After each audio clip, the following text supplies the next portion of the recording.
Hello everyone, my self Sandeep Bishnoi, chartered accountant. आप सबका स्वागत है एक बार फिर से अपने वन एग्जाम डॉट इन पर। और आज हम लोग ऑडिट के अंदर एक नई चीज़ पढ़ने वाले हैं। अभी तक जो पढ़ा है मैं एक बार उसका क्विक आपको रिकैप दे देता हूँ। अभी तक हमने 2-3 चीज़ें पढ़ी है। सबसे पहले जो ऑडिट है अपनी, या जिसको हम कहते हैं अंकेक्षण, इस ऑडिट का सबसे पहले हमने ओरिजिन देखा, यानी इसकी शुरुआत कहाँ से हुई। तो सब निकल के आया क्या? अडायर, यानी सुनना, टू हियर। ओके। फिर उसके अलावा हमने जो चाणक्य है उनका अर्थशास्त्र जो था उसमें भी इस चीज़ का जिक्र था, तो वहाँ का भी रेफरेंस दिया। दूसरी चीज़ हमने मीनिंग देखी और समझी, तो उसमें निकल के एक ही चीज़ आई कि एक कोई इंडिपेंडेंट क्वालिफाइड पर्सन द्वारा, जैसे चार्टर्ड अकाउंटेंट हो गया, क्वालिफाइड पर्सन द्वारा क्या काम करना, किसी भी एंटिटी के, एंटिटी यानी हमने देखा कि चाहे वो प्रॉफिट वाली हो चाहे नॉट प्रॉफिट वाली हो, फिर चाहे छोटी हो, साइज से कोई मतलब नहीं है, जैसी भी एंटिटी हो, किसी एंटिटी के फाइनेंशियल स्टेटमेंट। और जब बात करते हैं फाइनेंशियल स्टेटमेंट यानी वित्तीय जो उसके विवरणों के, उसके अंदर अपनी बैलेंस शीट आती है, P&L आता है, कैश फ्लो आता है, statement of changes in equity, notes to accounts, ये सब फाइनेंशियल स्टेटमेंट के पार्ट होते हैं। तो ये जो फाइनेंशियल स्टेटमेंट है, इन फाइनेंशियल स्टेटमेंट के, किसी भी एंटिटी के इन फाइनेंशियल स्टेटमेंट को क्या करना? चेक करना।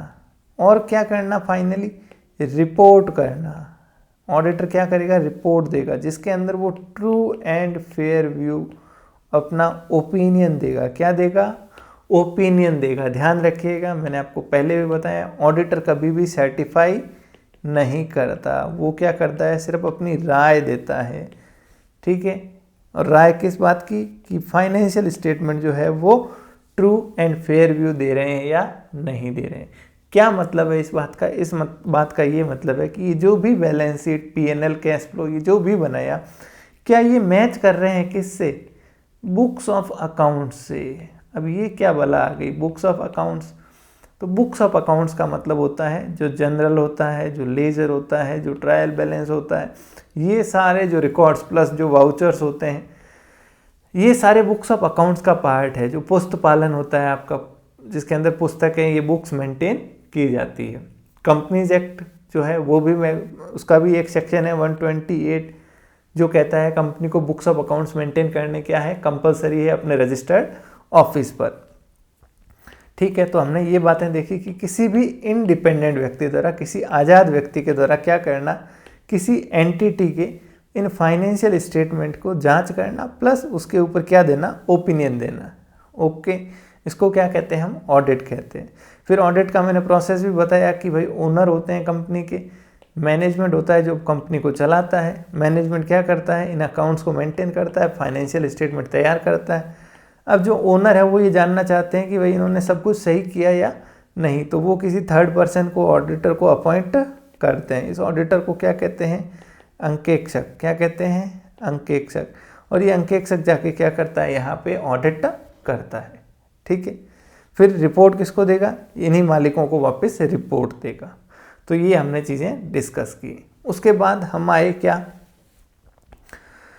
मुद्दे नंबर 2 पे, ऑब्जेक्टिव ऑफ ऑडिटर। क्या मतलब? ऑडिटर के उद्देश्य क्या है? लक्ष्य कह सकते हो, टारगेट क्या है, वो क्या चाहता है ऑडिटर आखिर जब वो काम करने आए, तो क्या चाहता है? तो सिंपल सी चीज़ थी, हमने तो अभी पढ़ी। क्या? पहली चीज़ रिपोर्ट देना। क्या काम करना? रिपोर्ट देना। मैं समरी बता रहा हूँ जो हमने लास्ट लेक्चर के अंदर देखा है, 2 लेक्चर्स के अंदर। रिपोर्ट देना किस बारे में? कि जो फाइनेंशियल स्टेटमेंट है वो ट्रू एंड फेयर व्यू दे रहे हैं या नहीं दे रहे हैं। ये ऑडिटर का ऑब्जेक्टिव है। इसको बोलते हैं क्या, बताओ? ऑडिटर का प्राइमरी यानी प्राथमिक ऑब्जेक्टिव यही है कि उसको क्या करना है, रिपोर्ट देनी है। फिर दूसरी चीज आती है क्या, आपका सेकंड, डिटेक्शन एंड सोचिए साथ में, प्रिवेंशन। किसका? फ्रॉड और एरर का। और जब दो शब्द मिले, डिटेक्शन एंड प्रिवेंशन, डिटेक्शन का मतलब था क्या, रोकना। प्रिवेंशन का सॉरी उल्टा लिख दिया। डिटेक्शन का मतलब तो ढूंढना, प्रिवेंशन का मतलब रोकना। किसको? फ्रॉड यानी कपट, एरर यानी गलती। भाई जो वित्तीय स्टेटमेंट बने हैं, जो फाइनेंशियल स्टेटमेंट बने हैं, उसके अंदर क्या हो सकता है, या तो किसी ने जानबूझ के कपट किया, फ्रॉड किया, या दूसरी चीज़ ये हो सकती है कि उसके अंदर कोई मिस्टेक रह गई, गलती से एरर हो गया। तो ये जो भी फ्रॉड है, एरर है, एक तो जो हुए हैं उनको ढूंढना, प्लस उनको आगे वापस ना हो उनको रोकना। तो ये ऑडिटर का क्या है, ये भी ऑडिटर का ऑब्जेक्टिव है। लेकिन ये कैसा ऑब्जेक्टिव है, सेकेंडरी ऑब्जेक्टिव है, प्राइमरी नहीं है, प्राथमिक नहीं। या इसको बोलते हैं क्या, इंसिडेंटल ऑब्जेक्टिव। इंसिडेंटल का मतलब जुड़ा हुआ, ये इससे जुड़ा हुआ है। कैसे कैसे कैसे, ये आपके दिमाग में आना चाहिए, ये इससे कैसे जुड़ा हुआ है। तो जाहिर सी बात है मेरे भाई लोगों, सुनिएगा, ये ऑडिटर बंधु है, प्यारा सा, स्मार्ट सा, हैंडसम सा। ये क्या करेगा, ये मान लो कंपनी है जिसकी ऑडिट हो रही है, जिसका नियुक्त किया गया, इसको क्या, अंकेक्षक। इसको क्या करनी है बताओ, इसका फाइनल ऑब्जेक्टिव क्या है, प्राइमरी ऑब्जेक्टिव, भूलिएगा नहीं। इसका प्राथमिक जो लक्ष्य है वो क्या है, प्राइमरी ऑब्जेक्टिव। बताओ, इसको क्या करनी है, रिपोर्ट देनी है। किसके ऊपर, फाइनेंशियल स्टेटमेंट के ऊपर। क्या, कि वो ट्रू एंड फेयर व्यू दे रहे हैं या नहीं। अगर आप मेरे साथ थोड़ा सोचोगे, थोड़ा दिमाग लगाओगे, कोशिश करोगे चीज़ों को बोलने की साथ साथ में, तो ये होगा। मैं ये बेसिक चीज़ें बार बार इसीलिए दोहरा रहा हूँ क्योंकि सबसे ज़्यादा गलतियाँ यहीं पे होती है।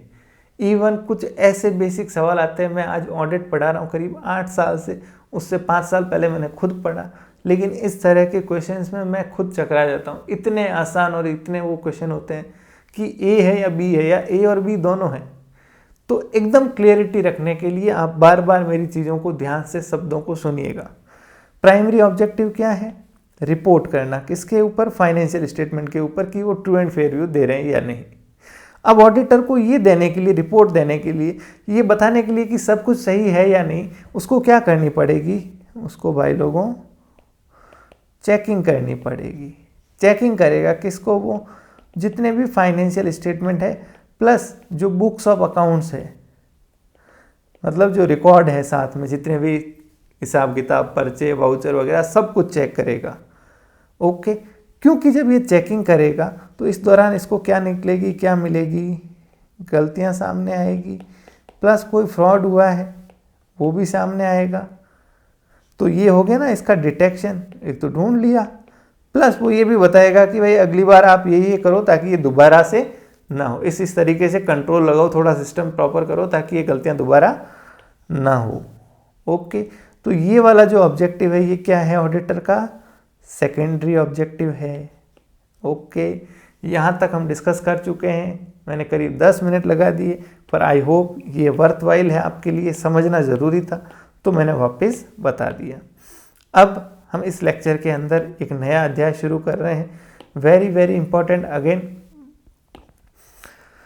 तो ध्यान से सुनिएगा और ध्यान से कोशिश करिएगा मेरे साथ रहने की। मेरी आपसे एक ही रिक्वेस्ट है, आप एवरी डे कम से कम 10-15 मिनट के लिए जो भी क्लास के अंदर बताया जाता है प्लीज़ उसको वापस खुद से ज़रूर देखें, उसी दिन देखें। एक साथ आपको लगता है सब कुछ कर लेंगे, ऐसे नहीं होता है। चलिए, हम लोग आज डिस्कस करने वाले हैं टाइप्स ऑफ ऑडिट, ऑडिट के प्रकार।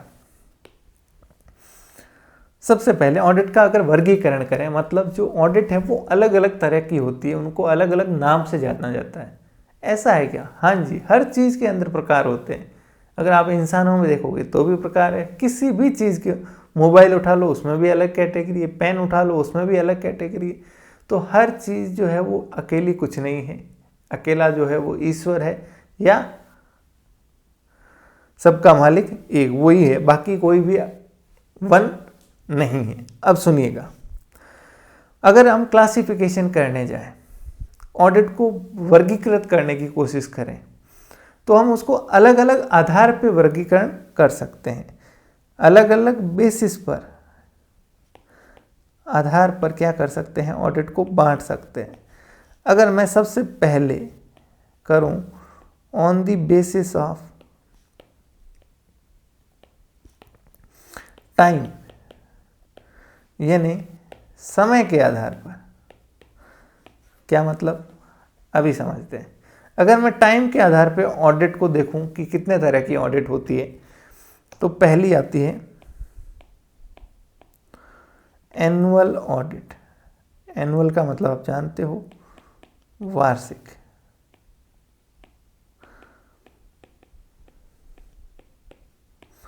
Annual audit. दूसरी इंटरिम ऑडिट, यानी अंतरिम अंकेक्षण। समझिएगा, एनुअल ऑडिट का मतलब, देखिए कोई भी फाइनेंशियल स्टेटमेंट, फाइनेंशियल ईयर कब शुरू होता है? 1 अप्रैल। और वो कहाँ तक चलता है बताओ? 31 मार्च तक।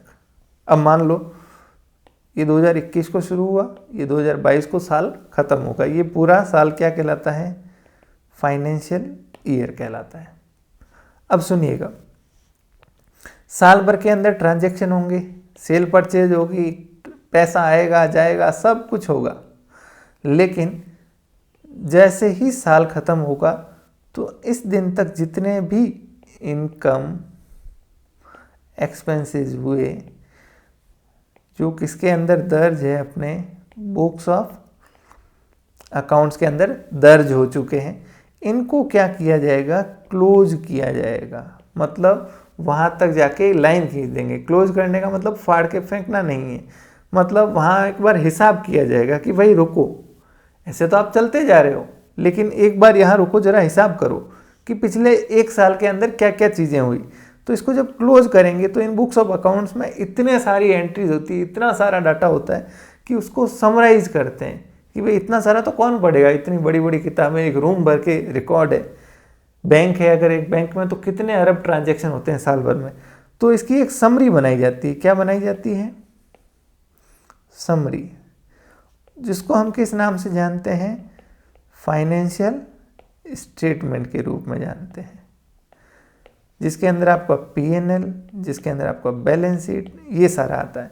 अब जो ये फाइनेंशियल स्टेटमेंट तैयार हुए, जो साल के ख़त्म होने के बाद हुए, तो जैसे ही ये तैयार हुए तो यहाँ पे क्या होगी? एक ऑडिट होगी।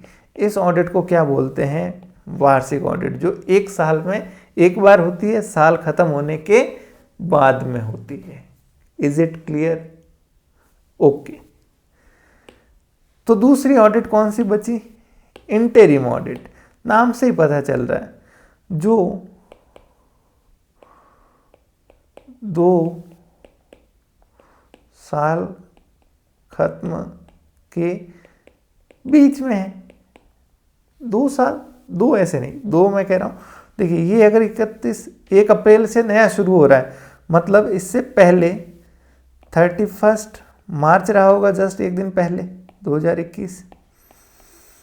एक तो ऑडिट इसके बाद में हुई होगी, एक इसके बाद में होगी। अगर इन 2 सालों के बीच में कहीं यहाँ ऑडिट हो रही है, मिड में, 2 ईयर एंड्स के, ये ईयर एंड है 2020 का, सॉरी 2021 का, ये 2022 का, मतलब 31 मार्च 2021 और 31 मार्च 2022। इनके बाद में इसकी ऑडिट होगी, इसके बाद में इसकी ऑडिट होगी। लेकिन इस दौरान अगर बीच में कोई ऑडिट होती है, मतलब एग्जैक्ट मिड में ज़रूरी नहीं है, यहाँ हो सकती है 3 महीने बाद, 6 महीने बाद, 9 महीने बाद, कैसे भी ऑडिट हो सकती है। इनको अपन क्या बोलेंगे? Interim audit. या दूसरा तरीका इसको पुकारने का, सुनिएगा ध्यान से, दूसरा तरीका ये कि जब बुक्स ऑफ अकाउंट्स, जो बुक्स ऑफ अकाउंट्स हैं वो पूरे साल के अभी बने नहीं है, पूरे ईयर के बने नहीं है, उससे पहले क्या हो रही है, आपकी ऑडिट हो रही है। अब आप कहोगे ये बीच में काहे की जरूरत पड़ गई, क्यों जरूरत पड़ गई? तो देखिए ध्यान रखिएगा, जो लिस्टेड कंपनियां होती है, लिस्टेड कंपनियां मतलब ऐसी कंपनियां जिनके शेयर्स लिस्टेड होते हैं, किसमें, किसी भी रिकॉग्नाइज स्टॉक एक्सचेंज, जैसे बीएसई हो गया, एनएसई हो गया, Bombay stock exchange, national stock exchange. तो इनको गवर्न करता है कौन? सेबी गवर्न करता है, security exchange board of India. और इनका सेबी का साथ जो जब कंपनी के शेयर लिस्ट होते हैं तो इनका लिस्टिंग एग्रीमेंट होता है, जिसके अंदर अलग अलग क्लॉज होते हैं। तो उसके तहत इनको क्या करना पड़ता है, क्वार्टरली इंफॉर्मेशन देनी पड़ती है कि इस क्वार्टर, 3 महीने, हर तिमाही के रिजल्ट बताने पड़ते हैं, 3 महीने में कितना प्रॉफिट कमाया, फिर हाफ ईयरली, फिर 3/4, तीसरा, हर क्वार्टर, हर 3 महीने बाद इनको ये पब्लिश करने पड़ते हैं। तो ये जब पब्लिश होते हैं तो इनकी क्या होती है, ऑडिट भी हो जाती है साथ में। और इस ऑडिट को अपन क्या बोलेंगे, इंटरिम ऑडिट। तो टाइम के बेसिस पे पढ़ा हमने 2 तरह की ऑडिट। एनुअल ऑडिट जो कब होती है, बताओ बताओ बताओ, साल खत्म होने के बाद में, जब बुक्स ऑफ अकाउंट्स क्या हो जाए, क्लोज हो जाए, बंद हो जाए, तो उसके बाद में जो फाइनेंशियल स्टेटमेंट बनते हैं उसके बाद में क्या होती है, ऑडिट होती है। दूसरी interim audit, 2 year ends, year and, उसके मिड में कहीं क्वार्टरली या किसी तरह की ऑडिट, इसको बोलते हैं इंटरिम ऑडिट। एक और टाइम के बेसिस पे अगर मैं कहूँ तो कॉनकरेंट ऑडिट, या यूँ कह सकता हूँ मैं दूसरा नाम, कॉनकरेंट की बजाय मैं ये कहूँगा कंटिन्यूअस ऑडिट। कंटिन्यूअस ऑडिट नाम से ही पता चल रहा है, ऐसी ऑडिट जो लगातार चल रही है, कंटिन्यू है, रुकी नहीं रही है, मतलब जो क्या चलती है, पूरे साल चलती है, रेगुलर इंटरवल से। अब रेगुलर इंटरवल का मतलब ये साप्ताहिक हो सकती है, साप्ताहिक का मतलब सप्ताह में एक दिन आके, हर हफ्ते या हर 15 दिन में एक बार आके ऑडिटर क्या करता है, ऑडिट करता है, जो साल भर चलती है, या हर महीने आ सकता है, मंथली हो सकता है। तो ये रेगुलर इंटरवल पे ऑडिट चलती है और पूरे साल चलती रहती है। कहने का मतलब ये 1 अप्रैल 2021 को साल शुरू हुआ और ये यहाँ जाके 31 मार्च 2022 को ख़त्म होगा। तो यहाँ पे हम क्या कर रहे हैं, नॉर्मली तो ये 31 मार्च आएगी, फिर क्लोज होंगे बुक्स, फिर फाइनेंशियल स्टेटमेंट बनेंगे, फिर ऑडिटर बंधु पधारेंगे, फिर वो ऑडिट शुरू करेंगे। नहीं नहीं नहीं, इतना नहीं। यहाँ क्या हो रहा है बताओ, यहाँ ये हो रहा है, ऑडिटर यहीं आ रहा है कि भाई पहले महीने में जो हुए चलो चेक करवाओ, अगले महीने के चलो चेक करवाओ, 12 महीने के 12 बार, या हर महीने 2 बार आ रहा है तो 24 बार, जैसा भी उसका सिस्टम है वो रेगुलर ऑडिट कर रहा है साथ साथ में। ओके, इसको बोलते हैं क्या, कंटिन्यूअस ऑडिट। तो पहला क्लासिफिकेशन क्लियर है। क्या देखा हमने, ऑडिट को हमने 3 टुकड़ों में बांटा, किसके आधार पे, ऑडिट करने के समय के आधार पे, ऑडिट करने के टाइम के आधार पे। ओके, चलिए सेकंड आते हैं हम लोग, on the basis of need. Need का मतलब होता है आवश्यकता।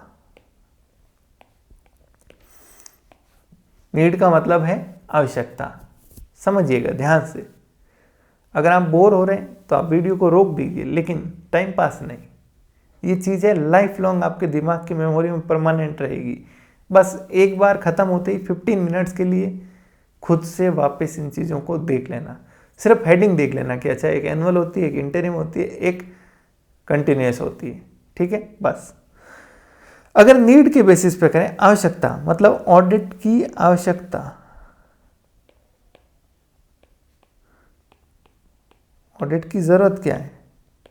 अगर इस आधार पे मैं इसको ऑडिट को क्लासिफाई करूं तो मेनली 2 तरह की आवश्यकता आती है, एक होती है एक्सटर्नल, एक होती है इंटरनल।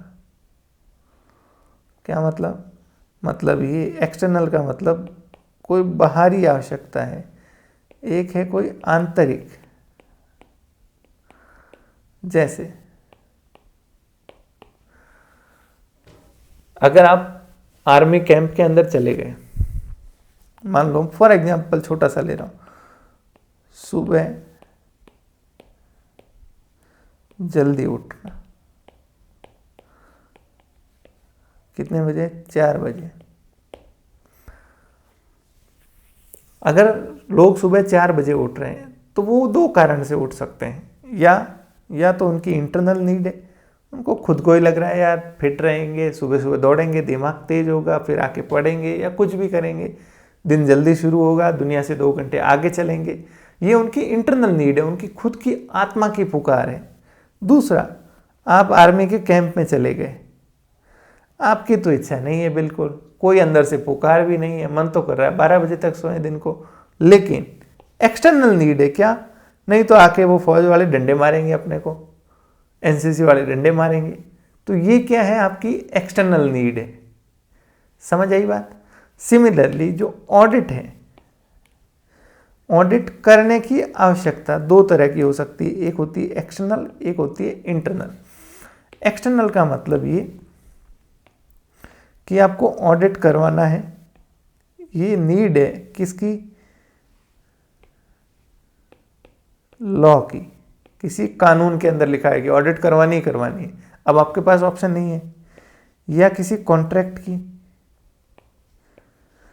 तो ये बाहरी है। जैसे एग्जाम्पल के लिए मैं बताऊं आपको, कंपनीज एक्ट 2013 कहता है, क्या कहता है? हर कंपनी को हर साल क्या करवानी पड़ेगी? ऑडिट करवानी पड़ेगी, जो कंपलसरी है, नहीं तो फाइन लग जाएगा, पेनल्टी लग जाएगी। अब बताओ, हर साल ऑडिट करवानी है, कैसी ऑडिट कहेंगे हम इसको? एक्सटर्नल ऑडिट कहेंगे। क्यों? नीड कैसी थी? आवश्यकता कैसी थी? बाहरी। तो इसको एक्सटर्नल लिया, इसको स्टैट्यूटरी ऑडिट भी कहते हैं। स्टैट्यूटरी ऑडिट का मतलब वैधानिक अंकेक्षण। वैधानिक मतलब किसी कानून की पालना करते हुए ये ऑडिट की गई है। सिमिलरली अगर कोई बैंक है तो बैंक के लिए भी ऑडिट कंपलसरी है, या किसी कॉन्ट्रैक्ट के तहत भी हो सकता है। जैसे आपने कोई बड़ा लोन लिया, ठीक है, या कोई वर्ल्ड बैंक से आपने कोई पैसा उधार लिया है कुछ टाइम के लिए किसी प्रोजेक्ट के लिए, वर्ल्ड बैंक ने कहा नहीं, हर साल आपको क्या करवानी पड़ेगी? ऑडिट। अब आपकी कंपनी नहीं है, आपका तो कोई पार्टनरशिप फर्म है, ट्रस्ट है, सोसाइटी है, या कोई गवर्नमेंट का डिपार्टमेंट है, लेकिन आपको अब उसके नियमों की पालना करते हुए हर साल ऑडिट करवानी पड़ेगी। तो ये नीड कैसी है? आपकी कंपलसरी नीड है, जो कि बाहरी आवश्यकता है। ओके, अब ध्यान रखिएगा एक चीज, जब भी नीड जो है वो एक्सटर्नल होगी, जो नीड जो है वो कैसी होगी? एक्सटर्नल होगी, बाहरी। तो यहाँ पे जो ऑडिट करने वाला है, ऑडिट करने वाला कौन होता है? ऑडिटर, अंकेक्षक। ये जो अंकेक्षक होगा ये हमेशा ही क्या होगा? इंडिपेंडेंट होगा। इंडिपेंडेंट का मतलब ये जिस एंटिटी की ऑडिट हो रही है, जिस संस्था की ऑडिट हो रही है, उसको बोलते हैं ऑडिटी। क्या बोलते हैं? ऑडिटी। तो ये जिस एंटिटी की ऑडिट हो रही है, उस एंटिटी का एम्प्लॉय उसका कर्मचारी नहीं हो सकता, उसका कोई डायरेक्टर, इसका कोई रिलेटिव, मतलब इस एंटिटी से वो जो ऑडिट करने वाला है वो किसी तरीके से जुड़ा हुआ नहीं हो सकता। ये बिल्कुल आज़ाद व्यक्ति करेगा, तभी तो देखिए वो इंडिपेंडेंटली क्या देगा? रिपोर्ट देगा, और ये जो कानून की रिक्वायरमेंट है ये क्या होगी? पूरी होगी। अगर कोई एम्प्लॉय कंपनी का ही आदमी ऑडिट करे तो ऐसी ऑडिट का कोई मतलब है क्या? नहीं। दूसरी जो नीड होती है वो कैसी होती है? आंतरिक need, internal need. Internal need समझिएगा। ज़्यादा समय तो नहीं हो गया? नहीं, अभी तो बहुत कम समय हुआ है, आप समझ सकते हैं। ये ऑडिटर है, सॉरी ऑडिटर कहाँ,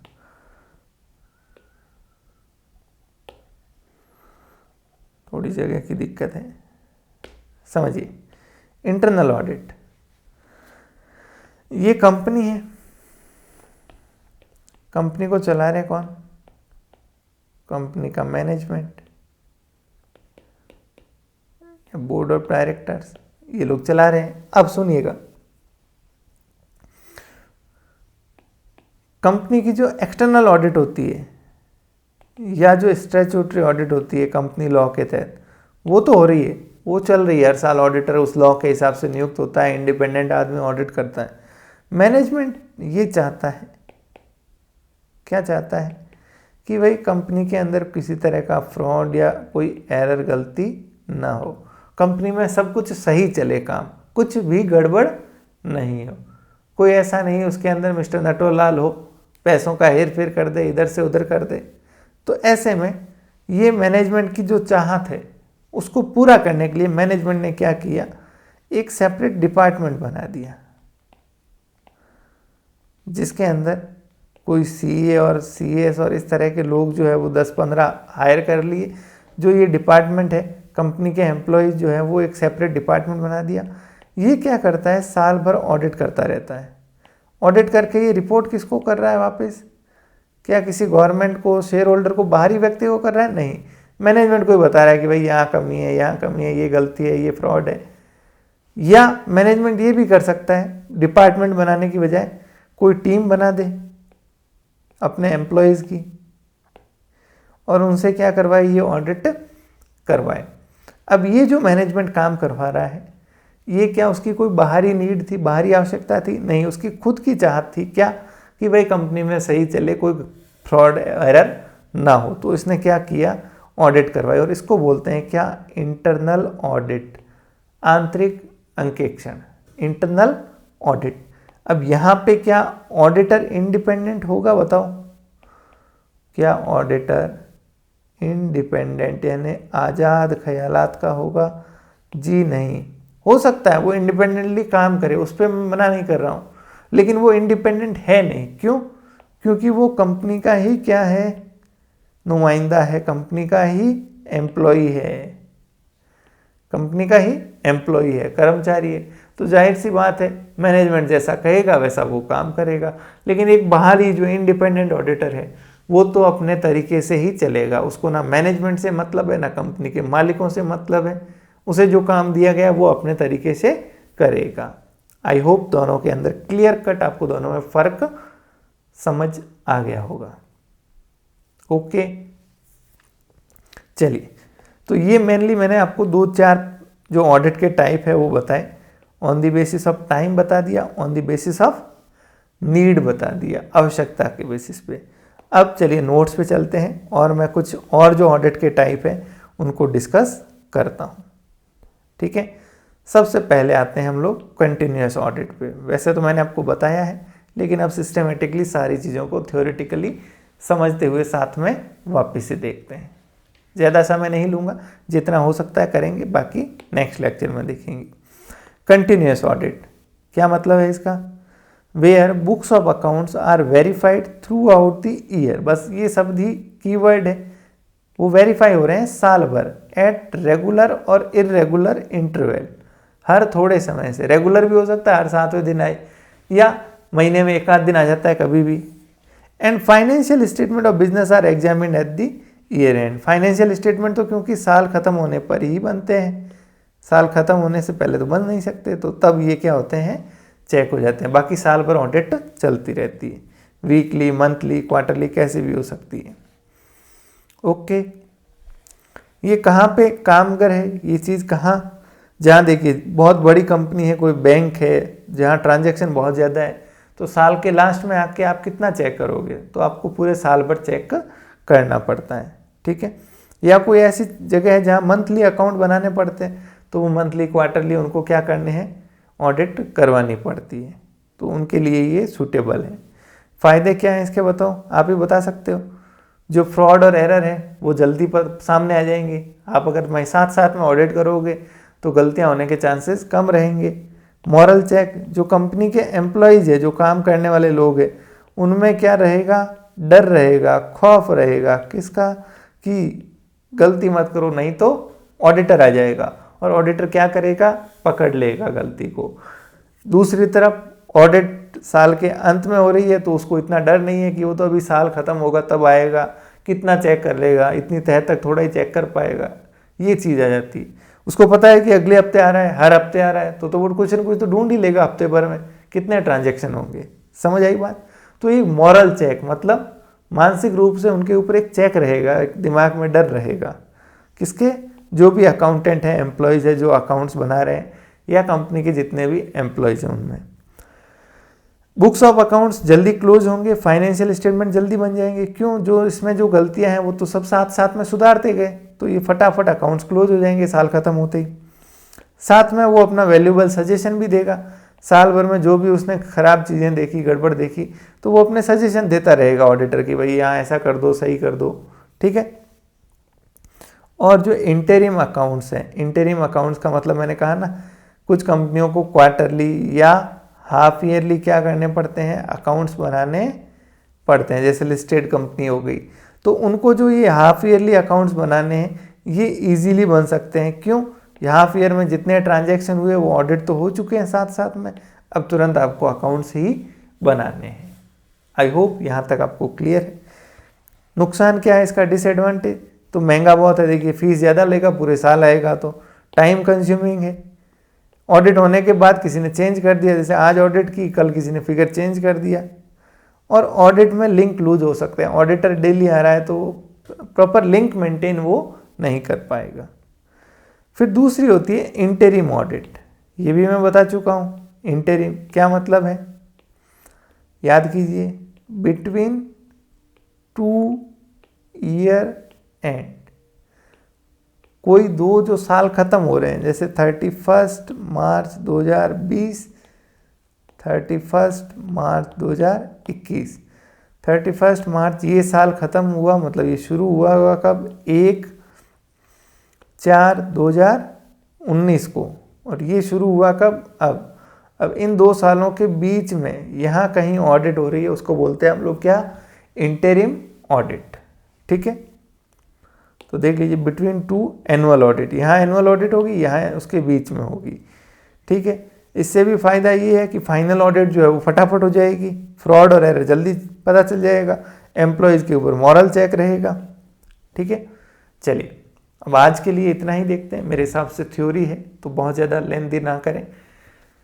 आई होप आपको ये चीज़ें समझ आई होगी, ऑडिट का क्लासिफिकेशन समझ आएगा, उससे पहले का जो मीनिंग और ऑब्जेक्टिव्स है वो भी आपको क्लियर होंगे। कोशिश कीजिएगा जब लेक्चर देखें उसी दिन तुरंत से एक बार 15 मिनट के लिए, 20 मिनट के लिए बैठिए, तसल्ली से दिमाग पे जोर डालिए जितना डाल सकते हो, और सोचिए क्या क्या पढ़ा। सबसे पहले ओरिजिन पढ़ा, उसमें क्या क्या था, फिर मीनिंग पढ़ा, क्या प्रोसेस होता है, क्या कीवर्ड्स थे, independent auditor, reporting, true and fair view, इस तरीके से। फिर हमने पढ़ा क्या, ऑब्जेक्टिव्स, प्राइमरी ऑब्जेक्टिव और सेकेंडरी ऑब्जेक्टिव। उसके बाद टाइप्स, नीड के बेसिस पे, टाइम के बेसिस पे। सोचिए, ज़रा सोचिए, अपने आप चीज़ें आपको उगलना शुरू हो जाएगी, याद होना शुरू हो जाएगी, और लाइफ टाइम इन चीज़ों को दोबारा पढ़ने की ज़रूरत नहीं पड़ेगी। इतना ज़बरदस्त ये तरीका है। शुरुआत है तो मैं कोशिश कर रहा हूँ आपको ये रोज़ ये चीज़ बताऊँ, आजमाइएगा, लाइफ चेंज हो जाएगी। चलिए, थैंक यू वेरी मच, धन्यवाद।